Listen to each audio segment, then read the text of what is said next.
बिस्मिल्लाहिर्रहमानिर्रहीम अस्सलाम वालेकुम डियर स्टूडेंट्स। आज का हमारा लेक्चर एक्सरसाइज 7.2 मैथ क्लास 10 के मुतालिक है। अब इसी एक्सरसाइज का हमारे पास क्वेश्चन नंबर 4 है। सबसे आसान और सिंपल सवाल है, आपने इतने ज़्यादा इंग्लिश से कंफ्यूज नहीं होना, ठीक है। पहला काम हम क्या करेंगे, सवाल को थोड़ा सा गौर से पढ़ेंगे। सबसे आसान सवाल यही है आपके पास, ठीक है। क्या करना है, सवाल को थोड़ा सा गौर से पढ़ना है। सवाल को पढ़ते और समझते। An arc of a circle of radius 21 centimetre, ठीक है। अब सबसे पहले यहां पर देखें, हम क्या लिखेंगे, हमारे पास क्या दिया गया है कि रेडियस कितना है 21 सेंटीमीटर। सबसे पहले हम इसको यहां पर लिख लेते हैं। हमारे पास क्या है, रेडियस मैं लिखूंगा। रेडियस हमारे पास, रेडियस को हम किससे जाहिर करते हैं, स्मॉल आर से। हमारे पास रेडियस कितना है 21 सेंटीमीटर, ये हमने लिखा। आगे चलते हैं।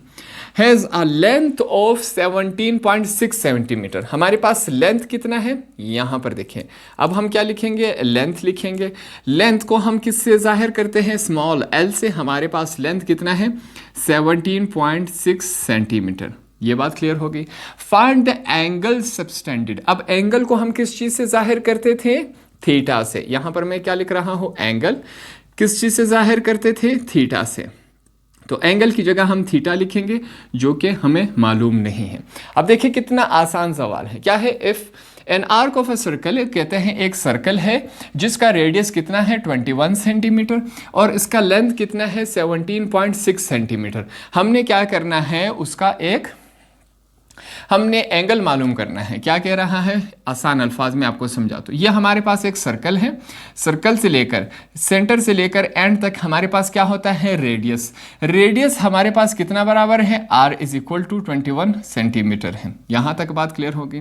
कहता है कि एक और लाइन यहां से लेकर यहां तक हमने अपने आप से लगाई, तो यहां से लेकर यहां तक जो लेंथ है हमारे पास वो कितनी है 17.6 सेंटीमीटर है। अब कहता है ये जो एंगल बन रहा है जिसे हम क्या कहते हैं, थीटा। हमने क्या फाइंड आउट करना है कि ये एंगल कितना बन रहा है, थीटा कितना बन रहा है, सिर्फ हमने यही फाइंड आउट करना है, ठीक है। अब आपके दिमाग में थोड़ा सा खाका बन गया इसके लिए। सवाल स्टार्ट करते हैं। सबसे पहले हम क्या लिखेंगे, मैं लिखूंगा वी नो दैट। हमें मालूम है कि ये किस फार्मूले से सॉल्व होता है। सबसे पहले हम वो फार्मूला लिखेंगे। हमारे पास क्या था, L is equal to r theta. हमारे पास ये इस फॉर्म में था। अब जो चीज हमने फाइंड आउट करनी है, यहां पर हमसे क्या पूछा गया कि थीटा को आप फाइंड आउट करें, तो थीटा को इज इक्वल टू के इस तरफ लाएंगे। उसके लिए हम क्या करेंगे, मैं लिखूंगा L is equal to r और थीटा क्या हो रहे हैं, आपस में मल्टीप्लाई। दो वैल्यूज के बीच में अगर साइन नहीं हो तो मतलब मल्टीप्लाई हो रहे हैं। थीटा सॉरी आर यहां पर थीटा के साथ क्या हो रहा है, मल्टीप्लाई। दूसरी तरफ आके क्या हो जाएगा, डिवाइड। हमारे पास ये इस शक्ल में है, ठीक है। अब सीधा करके अगर हम लिखे theta is equal to L upon R, हमारे पास वैल्यू इस शक्ल में है, ठीक है। आगे चलते हैं। अब लेंथ और रेडियस दोनों वैल्यूज मौजूद हैं, इनकी जगह अपनी अपनी वैल्यूज पुट करते हैं। मैं लिखूंगा theta is equal to, L की वैल्यू हमारे पास क्या है 17.6, हमने ये लिखा, अपॉन आर की वैल्यू हमारे पास क्या है 21 सेंटीमीटर। अब यहां पर इसके साथ सेंटीमीटर हम नहीं लिखेंगे।